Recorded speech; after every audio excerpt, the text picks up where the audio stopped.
So it's almost melted down, this pile of snow that we had. Well, not really.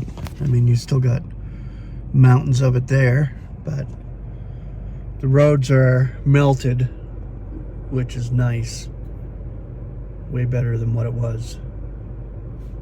Some hard driving around that slop. I call it slop. But I'm out early. My wife is doing her Christmas baking and all that other stuff today, so she kicked me out of the house, which is fine. I can come out and make some money anyway. We don't do a lot for Christmas as far as gift giving anymore. Why? My son, he's 22. It's not really required in our house anymore. We had little kids, fine, but Jacob's all grown up, so we're pretty much done doing all that. It's not necessary. Plus, we don't have the money for it anyway.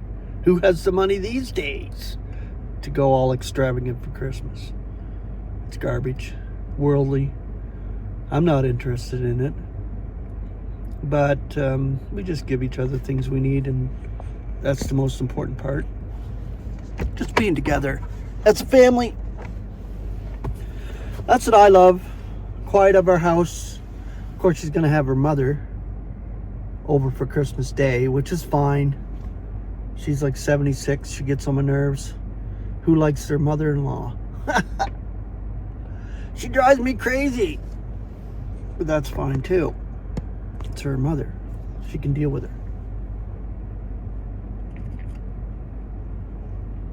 But some good news. I finally finished school, and I got my diploma. As you can see, it's a piece of paper, an official document stating I went to college for 2 years, which is great. Actually, I'm just happy it's over.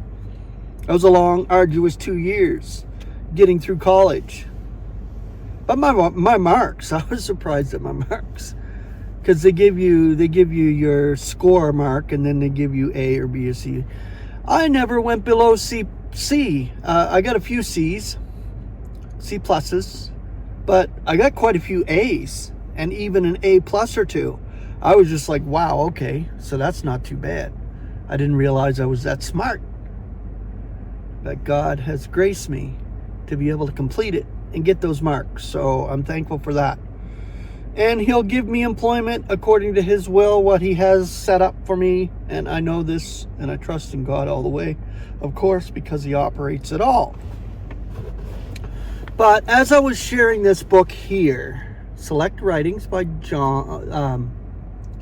E.H. Clayton, Edward Henry Clayton. He's a deep writer, like a really deep writer. And I was reading this on my own. I was thinking, wow, okay, so I'm absorbing a lot of this. But I just want to be able to glean myself for now and reading these other chapters. The one on creation is just so deep, and he's an excellent writer. But I would suggest you get it for yourself.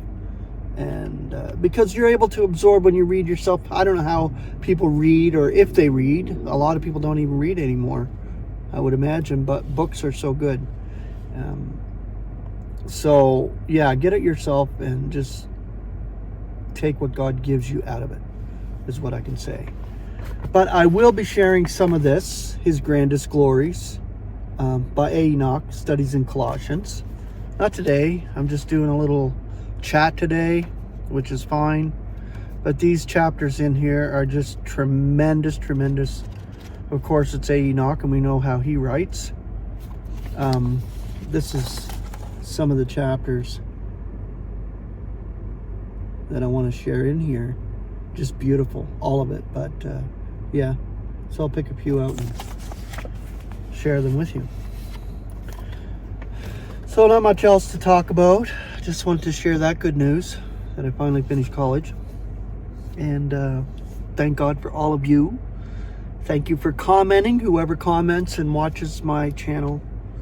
It's a God-given channel, and I thank God for it, and whatever he gives out of it and through it is to his glory. So, grace and peace. Have a beautiful day.